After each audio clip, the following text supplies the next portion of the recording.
We're counting down the 16 most unforgettable airline foods and service rituals that define the jet age.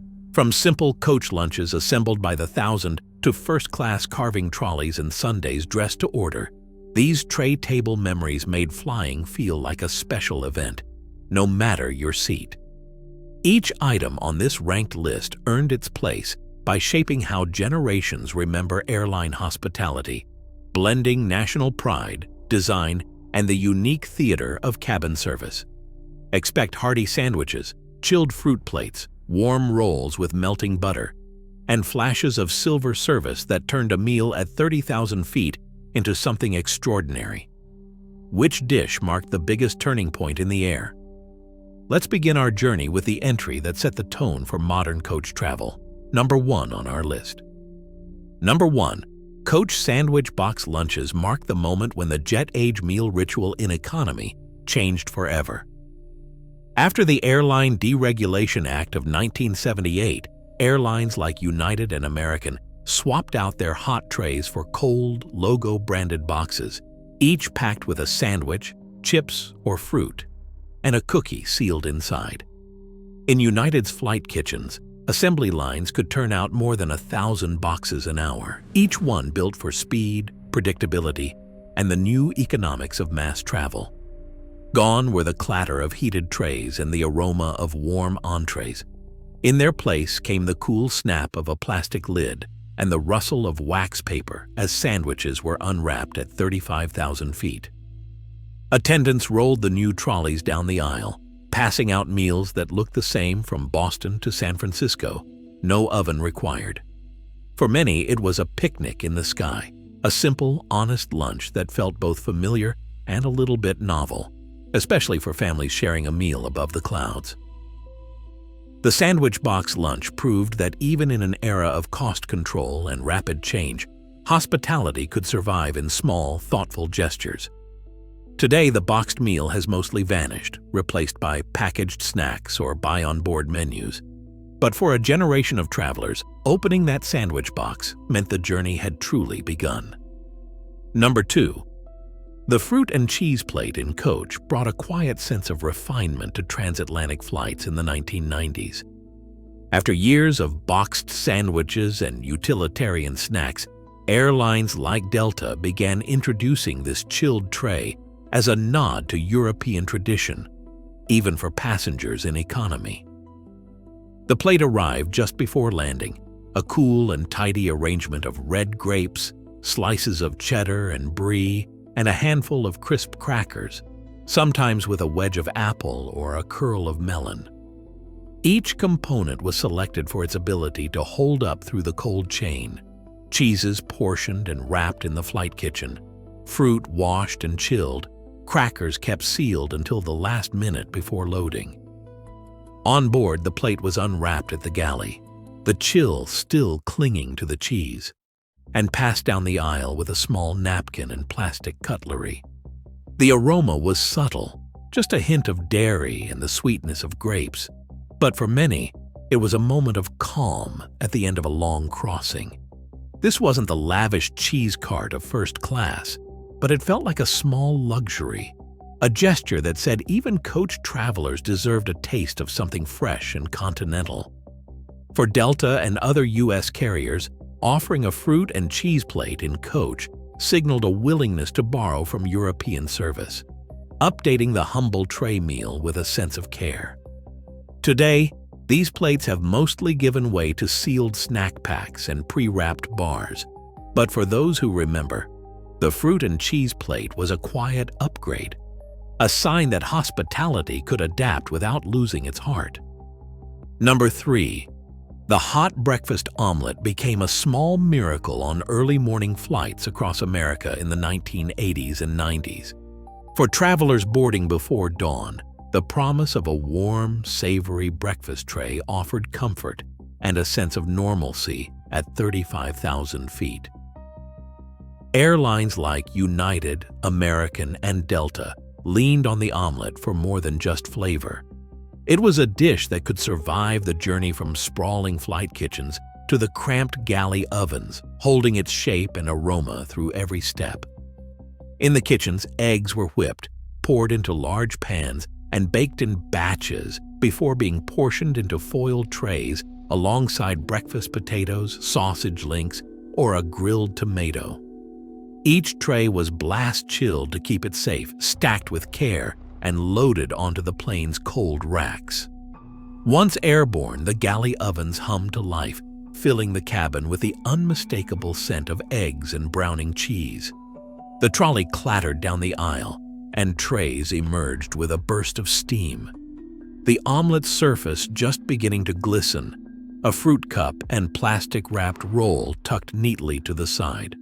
For many, this was more than a meal. It was the start of a business trip, a family vacation, or simply another day made bearable by the ritual of hot coffee and a forkful of eggs.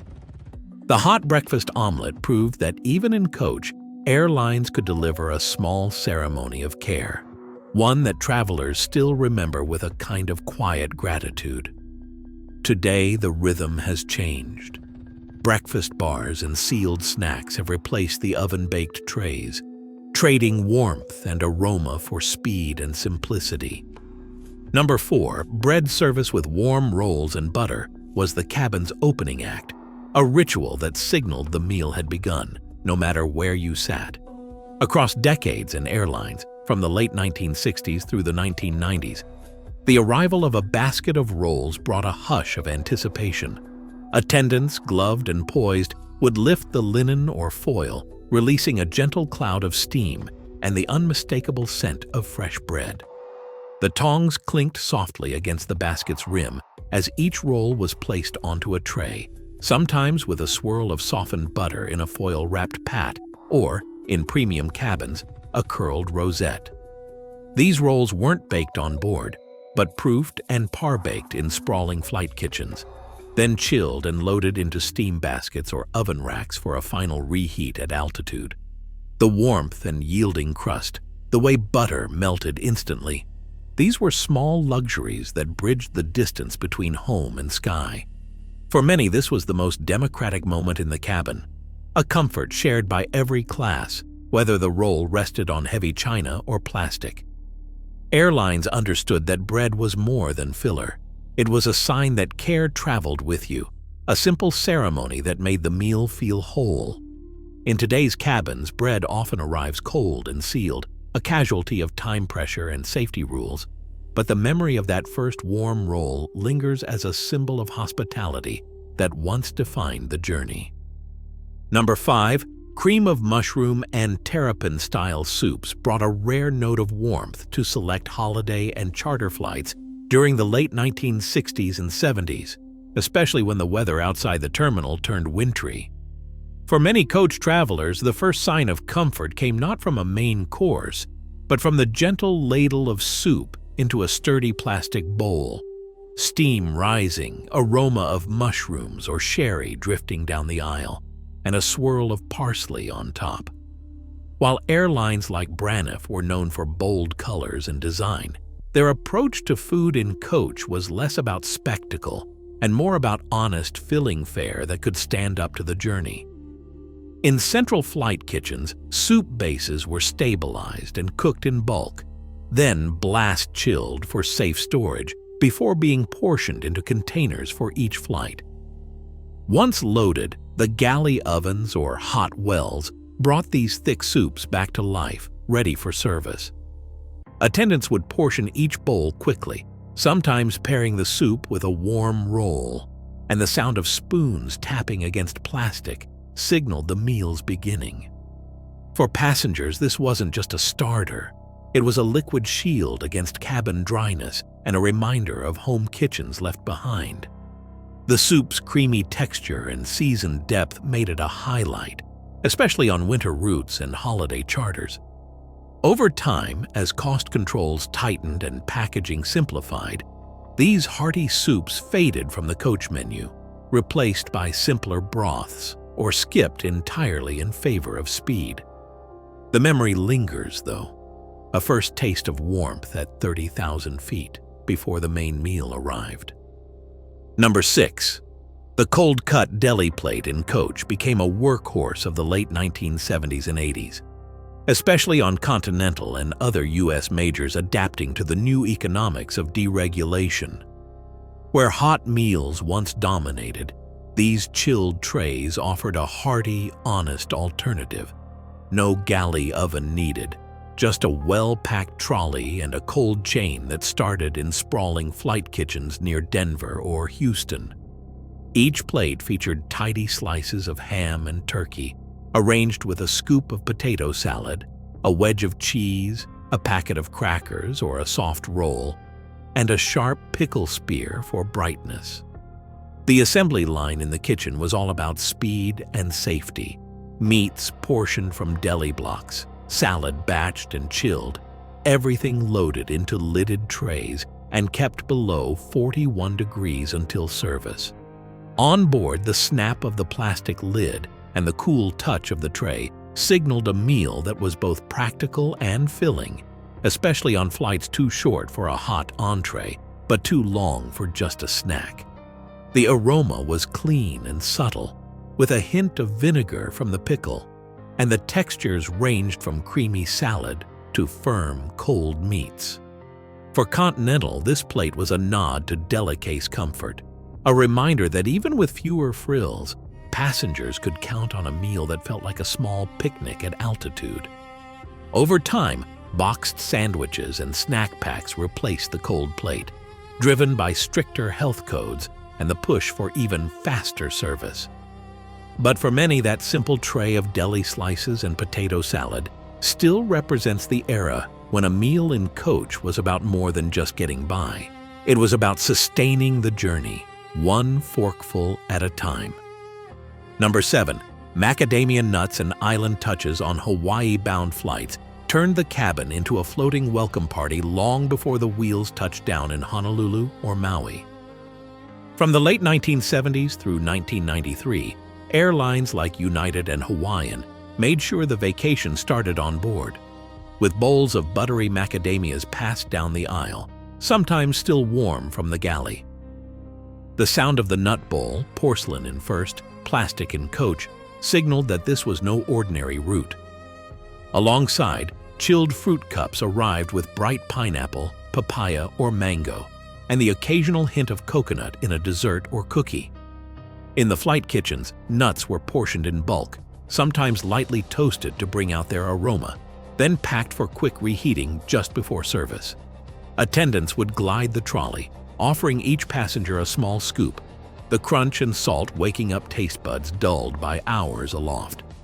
For many, that first bite of macadamia was the real start of the trip. A taste of the islands, a preview of lays and surf, and a story told through flavor. The ritual was as much about branding as it was about appetite, with airline menus and snack bowls stamped with palm trees or hibiscus, turning a simple snack into a memory. As cost controls tightened and food safety rules changed, these fresh island touches faded, replaced by prepackaged nut mixes or branded cookies. But for those who remember, the macadamia moment was more than a snack. It was a sign that the journey itself could feel like a celebration, even before the descent began. Number 8. The Coach Snack Basket Pass captured a fleeting moment of choice and connection in the late 1990s, just before buy-on-board menus took over. On Delta and Philippine Airlines, as well as a handful of U.S. majors, the ritual began with a wicker or plastic basket loaded with single-serve chips, mini muffins, packs of cookies, and hard candies. Instead of a fixed tray, the attendant would walk the aisle or hand the basket from row to row, letting each passenger pick their treat. No two choices ever quite the same. In the flight kitchen, snacks were portioned and counted, then loaded for the crew to distribute by hand. A low-prep service that still felt personal. The crinkle of cellophane wrappers, the quick exchange of smiles, and the surprise of finding a favorite flavor turned a simple snack into a communal gesture. For many, this basket pass was the last interactive flourish in coach, a final nod to hospitality before the era of sealed snack packs and credit card swipes.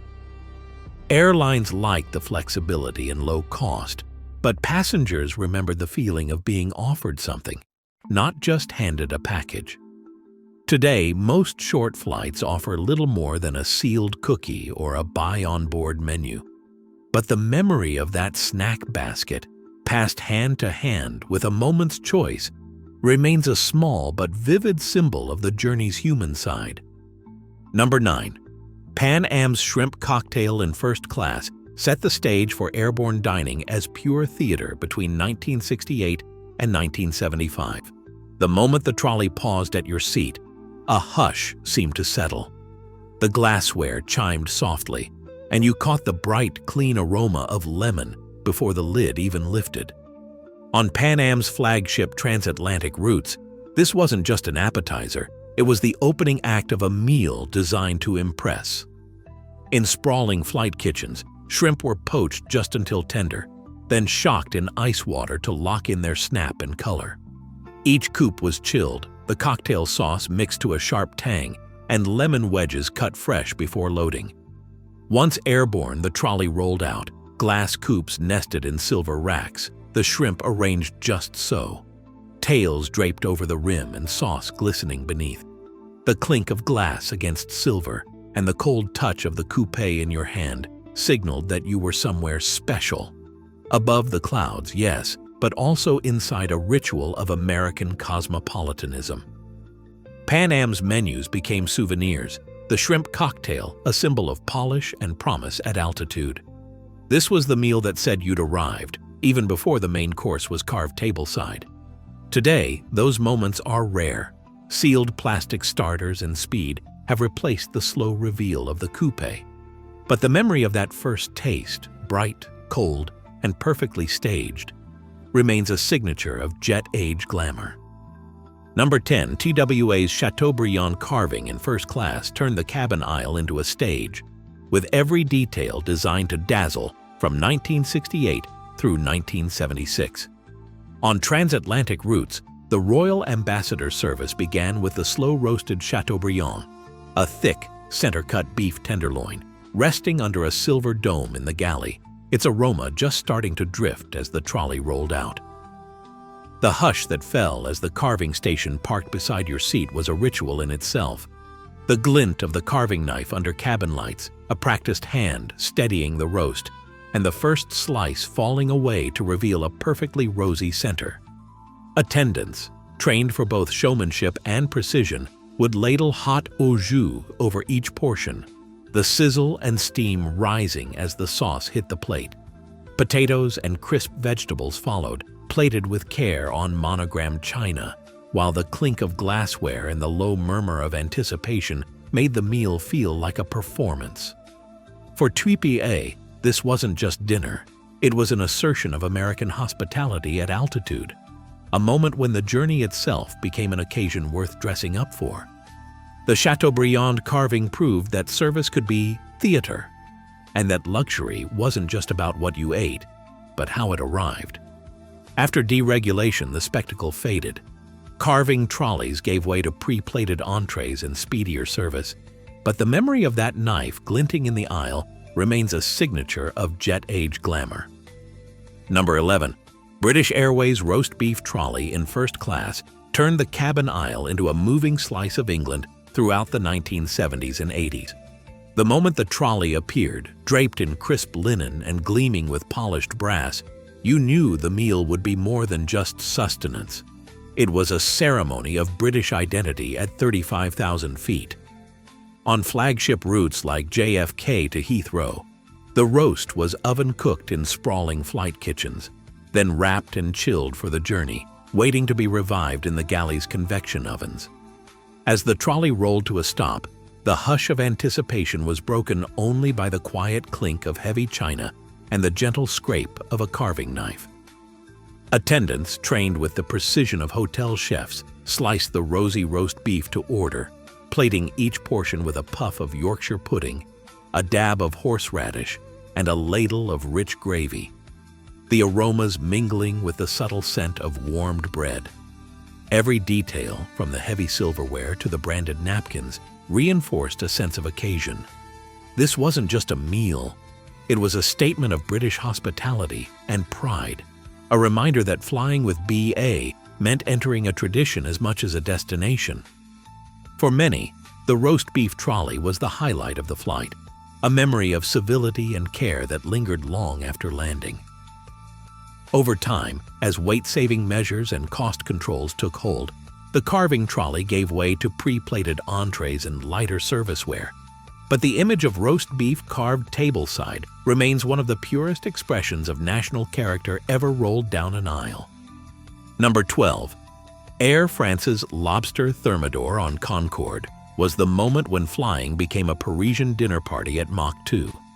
From 1976 through the early 1980s, this dish was more than a main course. It was a performance, a promise that even at supersonic speeds, French culinary pride would not be left on the ground. The recipe itself was classic. Tender lobster meat folded into a creamy, mustard-laced thermidor sauce, dusted with Gruyere, then gratinied until golden and bubbling. But serving it at 60,000 feet required a feat of engineering as much as gastronomy. In the flight kitchens outside Paris, chefs and Concorde engineers worked side by side, tweaking the sauce to survive chilling and rapid reheating, portioning the lobster into elegant ramekins that fit the galley's compact ovens. On board, attendants would lift the silver dome's tableside, releasing the aroma of brandy and tarragon into the whisper-quiet cabin, the cheese crust still sizzling, the edges just beginning to brown. Each plate was finished with a sprig of chervil, a nod to the standards of any Michelin kitchen. The tactile weight of the monogrammed china, the gleam of real silver, and the sight of menus printed on heavy stock, all of it reinforced the message. This was France, even at twice the speed of sound. For many, the lobster thermidor was the pinnacle of airborne luxury, a dish that turned a transatlantic crossing into a memory worth keeping. The Concorde menu itself became a souvenir tucked away in briefcases and handbags, proof that you dined at the edge of possibility. Today, premium cabins favor speed and simplicity. Pre-plated entrees and lighter fare have replaced the theater of silver domes and bubbling gratin. But the legend of lobster thermidor at 1,350 miles per hour still lingers as the high watermark of jet-age sophistication. Number 13. Singapore Airlines Sundae cart brought a sense of playfulness and personal touch to the premium cabin in the late 1980s and throughout the 1990s. After the main meal, when the cabin lights softened and conversation dropped to a hush, the trolley would appear. Gleaming under the overheads, its glassware chilled and spoons poised for action.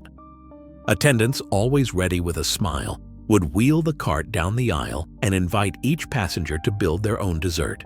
A scoop of vanilla, chocolate, or strawberry, crowned with a choice of sauces, hot fudge, caramel, maybe even mango puree, then finished with a sprinkle of chopped nuts, fresh fruit, or a delicate cookie. The ritual was half performance, half conversation, as toppings were discussed and preferences remembered from regular flyers. Behind the scenes, the flight kitchen packed each component in insulated containers, keeping the ice cream firm and the sauces just warm enough to pour, while glass sundae dishes and silver spoons were held ready in the galley. The clink of glass, the swirl of sauce, and the aroma of roasted nuts made the moment feel both luxurious and lighthearted. A dessert you could design yourself at 35,000 feet. For Singapore Airlines, the sundae cart was more than just a treat. It was a statement of hospitality, a way of saying that every passenger's preference mattered. As time passed and service models shifted toward efficiency, the sundae cart gave way to pre-plated desserts or sealed cups, but the memory of choosing your own toppings and watching an attendant build your sundae tableside still lingers as a small, joyful ceremony of the jet age. Number 14. Lufthansa's cheese course and schnapps ritual brought a measured elegance to the premium cabin throughout the 1970s and into the 90s. After dessert had cleared, the trolley would return, this time bearing a selection of regional cheeses, each one chosen for its ability to hold up at altitude and tell a story of German terroir. There were slices of nutty Alpine Emmentaler, creamy triple cream, and the occasional tang of blue, each portioned in the flight kitchen and kept chilled until the moment of service. Attendants, precise and unhurried, plated the cheeses with a handful of grapes or walnuts, a few crisp crackers, and perhaps a curl of butter, all arranged on monogrammed china. The clink of glassware signaled the next act. A small, heavy-bottomed glass filled with chilled schnapps, pear, apple, or plum, poured with care from a branded bottle, the aroma bright and clean, a palate-cleansing finish to the meal.